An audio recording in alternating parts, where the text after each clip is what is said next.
ओम शांति। आज 22 मार्च 2024 के साकार बाप दादा के मधुर महावाक्य है। बाबा ने कहा, मीठे बच्चे, जितना समय मिले अंतर्मुखी रहने का पुरुषार्थ करो। बाहर मुक्ता में न आओ, तब ही पाप कटेंगे। प्रश्न, चढ़ती कला का पुरुषार्थ क्या है जो बाप हर बच्चे को सिखलाते हैं? उत्तर, पहली पॉइंट, बच्चे, चढ़ती कला में जाना है तो बुद्धि योग एक बाप से लगाओ। फलाना ऐसा है, यह ऐसा करता है, इसमें यह अवगुण है, इन बातों में जाने की दरकार नहीं। अवगुण देखने से मुंह मोड़ लो। दूसरी पॉइंट, कभी भी पढ़ाई से रूठना नहीं। मुरली में जो अच्छी अच्छी पॉइंट्स हैं उन्हें धारण करते रहो, तभी चढ़ती कला हो सकती है। ओम शांति। अभी यह है ज्ञान का क्लास और सवेरे योग का क्लास। योग कौन सा? यह बहुत अच्छी रीति समझाना है, क्योंकि बहुत मनुष्य हठ योग में फंसे हुए हैं। जो हठ योग मनुष्य सिखलाते हैं, यह है राजयोग, जो परमात्मा सिखलाते हैं, क्योंकि राजा तो कोई है नहीं जो राजयोग सिखलावे। यह लक्ष्मी नारायण भगवती भगवान हैं। राजयोग सीखे तब तो भविष्य में भगवती भगवान बने। यह है ही पुरुषोत्तम संगम युग की समझानी। इसको कहा जाता है पुरुषोत्तम। पुरानी और नई दुनिया का बीच, पुराने मनुष्य और नए देवताएं। इस समय सभी मनुष्य पुराने हैं। नई दुनिया में नई आत्माएं देवताएं होते हैं। वहां मनुष्य नहीं कहेंगे, भल हैं मनुष्य परंतु दैवी गुणों वाले हैं, इसलिए देवी देवता कहा जाता है। पवित्र भी रहते हैं। बाप बच्चों को समझाते हैं, काम महाशत्रु है, यह रावण का पहला पहला भूत है। कोई बहुत क्रोध करते हैं तो कहा जाता है, भों भों क्यों करते हो? यह दो विकार बड़े शत्रु हैं। लोभ मोह के लिए भों भों नहीं कहेंगे। मनुष्यों में साइंस घमंड के कारण क्रोध कितना है, यह भी बहुत नुकसान कारक है। काम का भूत आदि मध्य अंत दुख देने वाला है। एक दो पर काम कटारी चलाते हैं। यह सब बातें समझकर फिर औरों को समझानी है। तुम्हारे सिवाय बाप से वर्षा लेने का सच्चा रास्ता तो कोई बतला न सके, तुम बच्चे ही बता सकते हो। बेहद के बाप से इतना बड़ा वर्षा कैसे मिलता है? जो किसको समझा नहीं सकते तो जरूर पढ़ाई पर ध्यान नहीं देते हैं। बुद्धियों कहाँ भटकता है? युद्ध का मैदान है ना। ऐसे कोई मत समझे, सहज बात है। मन के तूफान व विकल्प ढेर के ढेर न चाहते हुए भी आएंगे, इसमें मूंझना नहीं है। योग बल से ही माया भागेगी, इसमें पुरुषार्थ बहुत है। धंधे धोरी में कितने थक जाते हैं, क्योंकि देह अभिमान में रहते हैं। देह अभिमान के कारण बहुत बातचीत करनी पड़ती है। बाप कहते हैं, देही अभिमानी बनो। देही अभिमानी बनने से जो बाप समझाते हैं वही औरों को समझाएंगे। अपने को आत्मा समझ बाप को याद करो। बाप ही शिक्षा देंगे कि बच्चे बाहर मुखी नहीं होना चाहिए, अंतर्मुखी होना है। भल कहाँ बाहर मुखी होना भी पड़े, फिर भी जितनी फुर्सत मिले कोशिश कर अंतर्मुखी होना चाहिए, तब ही पाप कटेंगे। नहीं तो न पाप कटेंगे न उच्च पद पाएंगे। जन्म जन्मांतर के पाप सिर पर हैं। सबसे जास्ती पाप ब्राह्मणों के हैं, उनमें भी नंबरवार हैं। जो बहुत ऊंच बनते हैं वही बिल्कुल नीच भी बनते हैं। जो प्रिंस बनते हैं उनको ही फिर बैगर भी बनना है। ड्रामा को अच्छी रीति समझना है। जो पहले आए हैं वह पिछाड़ी में आएंगे। जो पहले पावन बनते हैं वही पहले पतित बनते हैं। बाप कहते हैं, मैं भी आता ही हूँ इनके बहुत जन्मों के अंत में, सो भी जब वानप्रस्थ अवस्था है। इस समय छोटे बड़े सबकी वानप्रस्थ अवस्था है। बाप के लिए गायन भी है, सर्व की सदगति करने वाले वह होती ही है पुरुषोत्तम संगम युग पर। यह पुरुषोत्तम संगम युग भी याद रखना चाहिए। जैसे मनुष्यों को कलयुग याद है, संगम युग सिर्फ तुमको याद है। तुम्हारे में भी नंबरवार हैं। बहुतों को तो अपना गोरख धंधा ही याद रहता है। बाहर से मुंह हटा हुआ हो तो धारणा भी हो जाए। एक कहावत है, अंत काल जो स्त्री सिमरे। जो गीत व श्लोक अच्छे अच्छे हैं, जिनका हमारे ज्ञान से कनेक्शन है, वह रखने चाहिए। जैसे चीची दुनिया से जाना ही होगा, दूसरा, नैनहीन को राह दिखाओ। ऐसे ऐसे गीत अपने पास रखने चाहिए। बनाए तो मनुष्यों ने हैं जिनको इस संगम का पता ही नहीं है। इस समय सब ज्ञान नैनहीन अंधे हैं। जब परमात्मा आए तब आकर राह दिखाए। अकेले को तो नहीं दिखाएंगे। यह है उनकी शिव शक्ति सेना। यह शक्ति सेना क्या करती है? श्रीमत पर नई दुनिया की स्थापना। तुम भी राजयोग सीखते हो जो भगवान के सिवाय कोई सिखला न सके। भगवान तो निराकार है। उनको तो अपना शरीर है नहीं। बाकी जो भी हैं सब शरीरधारी हैं। ऊंचते ऊंच तो एक बाप ही है जो तुमको पढ़ाते हैं। यह तो तुम ही जानो। तुम्हारे में भी नंबरवार हैं तो तुमको वार्निंग देनी चाहिए। बड़े बड़े अखबार में डालना चाहिए। मनुष्य जो योग सिखलाते हैं वह है हठ योग। राजयोग एक परमपिता परमात्मा बाप ही सिखलाते हैं जिससे मुक्ति जीवन मुक्ति मिलती है।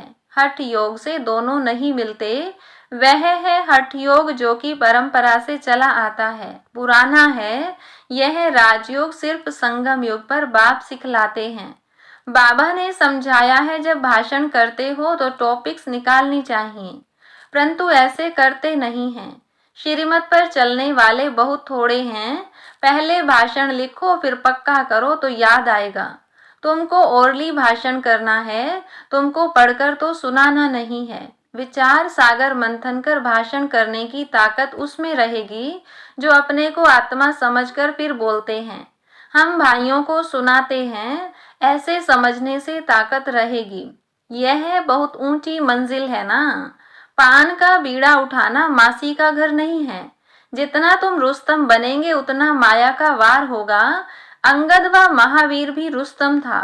तब कहा रावण भी हमको हिलाकर दिखाए। यह स्थूल बातें नहीं, शास्त्रों में यह दंत कथाएं हैं। यह कान जो परमात्मा बाप का सुनहरी ज्ञान सुनने वाले थे, वह दंत कथाएं सुन सुनकर एकदम पत्थर बन गए हैं। भक्ति मार्ग में माथा भी घिसाया तो पैसा भी गमाया। सीढ़ी नीचे ही उतरते आए। 84 जन्मों की भी कहानी है ना। जो भी भक्ति की है नीचे ही उतरे हैं। अब बाप ऊपर चढ़ना सिखलाते हैं। अब तुम्हारी चढ़ती कला है। अगर बुद्धि योग बाप के साथ नहीं लगाएंगे तो जरूर नीचे ही गिरेंगे। बाप को याद करते हो तो ऊपर चढ़ते हो। मेहनत है बहुत, परंतु बच्चे गफलत करते हैं। धंधे में बाप को और नॉलेज को भूल जाते हैं। माया तूफान में लाती है। फलाना ऐसा है, यह करता है, यह ब्राह्मणी ऐसी है, इसमें यह अवगुण है। अरे इसमें तुम्हारा क्या जाता है? सर्वगुण संपन्न तो कोई बना नहीं है। कोई का अवगुण न देख गुण ग्रहण करना है। अवगुण देखो तो मुंह मोड़ लो। मुरली तो मिलती है, वह सुनते धारण करते रहो। बुद्धि से समझना है यह बाबा की बात बिल्कुल ठीक है। जो बात ठीक न लगे छोड़ देनी चाहिए। पढ़ाई से कभी रूठना नहीं चाहिए। ब्राह्मणी से व पढ़ाई से रूठना गोया बाप से रूठना। ऐसे बहुत बच्चे हैं जो फिर सेंटर पर नहीं आते हैं। भल कोई कैसा भी है, तुम्हारा काम मुरली से है। मुरली जो सुनाए उनमें से अच्छी अच्छी पॉइंट्स धारण करनी है। किसी से बात करने में मजा नहीं आता तो शांत करके मुरली सुनकर चले जाना चाहिए। रूठना नहीं चाहिए कि हम यहाँ नहीं आएंगे। नंबरवार तो हैं। यह भी अच्छा है जो सुबह को तुम याद में बैठते हो। बाबा आकर सर्च लाइट देते हैं। बाबा अनुभव सुनाते हैं। जब बैठते हैं तो जो अनन्य हैं वह बच्चे पहले याद आते हैं। भल विलायत में हैं, कलकत्ते में हैं तो पहले अनन्य को याद कर सर्च लाइट देते हैं। बच्चे तो भल यहाँ भी बैठे हैं, परंतु बाबा याद उनको करते हैं जो सर्विस करते हैं। जैसे अच्छे बच्चे शरीर छोड़ जाते हैं तो उनकी आत्मा को भी याद करते हैं। बहुत सर्विस करके गए हैं तो जरूर यहाँ ही नजदीक कोई घर में होंगे, तो उनको भी बाबा याद कर सर्च लाइट देते हैं तो सब बाबा के बच्चे, परंतु कौन कौन अच्छी सर्विस करते हैं यह तो सब जानते हैं। बाबा ने कहा यहाँ सर्च लाइट दो तो देते हैं। 2 इंजन है ना। यह भी इतना उच्च पद पाते हैं तो जरूर ताकत होगी। भल बाबा कहते हैं हमेशा यही समझो कि शिव बाबा पढ़ाते हैं तो उनकी याद रहनी चाहिए। बाकी यह तो समझते हो यहाँ 2 बत्ती हैं और तो कोई में 2 बत्ती नहीं है, इसलिए यहाँ 2 बत्तियों के सम्मुख आते हैं तो अच्छी तरह से रिफ्रेश होते हैं। टाइम भी सवेरे का अच्छा है, स्नान कर छत पर एकांत में चले जाना चाहिए। बाबा ने इसलिए बड़ी बड़ी छतें बनाई हैं। पादरी लोग भी एकदम साइलेंस में जाते हैं। जरूर क्राइस्ट को याद करते होंगे, गॉड को जानते नहीं। अगर गॉड को याद करते होंगे तो शिवलिंग ही बुद्धि में आता होगा। अपनी मस्ती में जाते हैं तो उनसे गुण उठाना है। दत्तात्रेय के लिए भी कहते हैं, वह सबसे गुण उठाते थे। तुम बच्चे भी नंबरवार दत्तात्रेय हो। यहाँ एकांत बहुत अच्छा है, जितनी चाहे कमाई कर सकते हो। बाहर तो गोरख धंधा याद पड़ेगा। 4 बजे का टाइम भी बहुत अच्छा है, बाहर कहाँ जाने की जरूरत नहीं है। घर में बैठे हो, पहरा भी है। यज्ञ में पहरा भी रखना पड़ता है। यज्ञ के हर वस्तु की संभाल रखनी पड़ती है, क्योंकि यज्ञ की एक एक चीज बहुत वैल्यूबल है, इसलिए सेफ्टी फर्स्ट। यहाँ कोई आएंगे नहीं, समझते हैं यहाँ जेवर आदि तो कुछ है नहीं, यह मंदिर भी नहीं है। आजकल चोरी सब जगह होती है। विलायत में भी पुरानी चीजें चोरी करके ले जाते हैं। जमाना बहुत डर्टी है, काम महाशत्रु है, वह सब कुछ भुला देता है। तो तुम्हारा सवेरे एक क्लास होता है एवर हेल्दी बनने का, और फिर यह है एवर वेल्दी बनने का। बाप को याद भी करना है तो विचार सागर मंथन भी करना है। बाप को याद करेंगे तो वर्षा भी याद आएगा। यह युक्ति बहुत सहज है। जैसे बाप बीज रूप है, झाड़ के आदि मध्य अंत को जानते हैं, तुम्हारा भी धंधा यह है।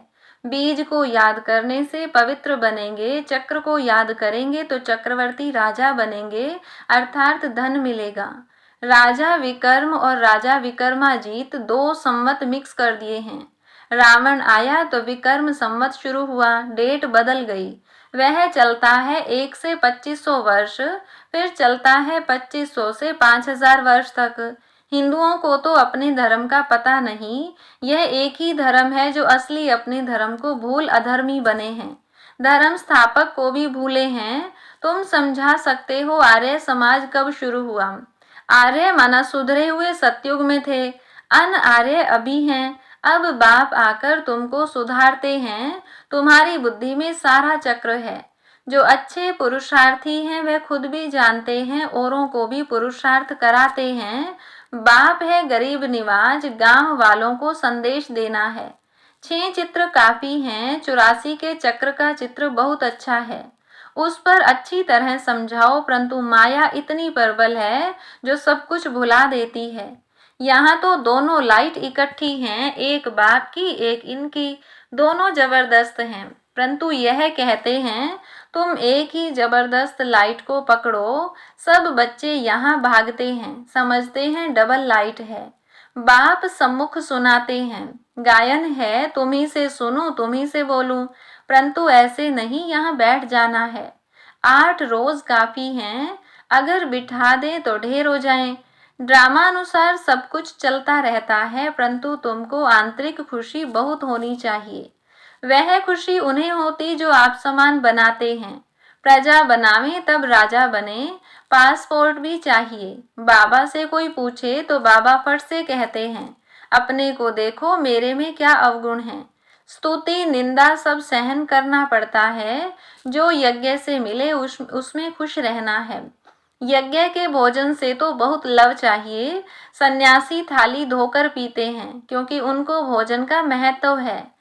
समय ऐसा आना है जो अनाज भी न मिले तो सब कुछ सहन करना पड़ता है, तब पास हो सकेंगे। अच्छा, मीठे मीठे सिकिलधे बच्चों प्रति माता पिता बाप दादा का याद प्यार और गुड मॉर्निंग। रूहानी बाप की रूहानी बच्चों को नमस्ते। रूहानी बच्चों की रूहानी बाप दादा को नमस्ते। धारणा के लिए मुख्य सार। पहली पॉइंट, किसी में भी कोई अवगुण दिखाई दे तो अपना मुंह मोड़ लेना है। पढ़ाई से कभी रूठना नहीं है। दत्तात्रेय मिसल सबसे गुण उठाने हैं। दूसरी पॉइंट, बाहर से बुद्धि निकाल अंतर्मुखी रहने का अभ्यास करना है। धंधे धोरी में रहते देही अभिमानी रहना है। बहुत बातचीत में नहीं आना है। वरदान, ईश्वरीय सेवा के बंधन द्वारा समीप संबंध में आने वाले रॉयल फैमिली के अधिकारी भव। ईश्वरीय सेवा का बंधन नजदीक संबंध में लाने वाला है।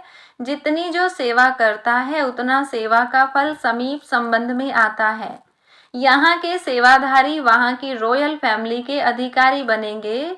जितनी यहाँ हार्ड सेवा करते उतना वहाँ आराम से सिंहासन पर बैठेंगे, और यहाँ जो आराम करते हैं वह वहाँ काम करेंगे। एक एक सेकंड का, एक एक काम का हिसाब किताब बाप के पास है। स्लोगन, स्व परिवर्तन द्वारा विश्व परिवर्तन का वाइब्रेशन तीव्र गति से फैलाओ। अच्छा, ओम शांति।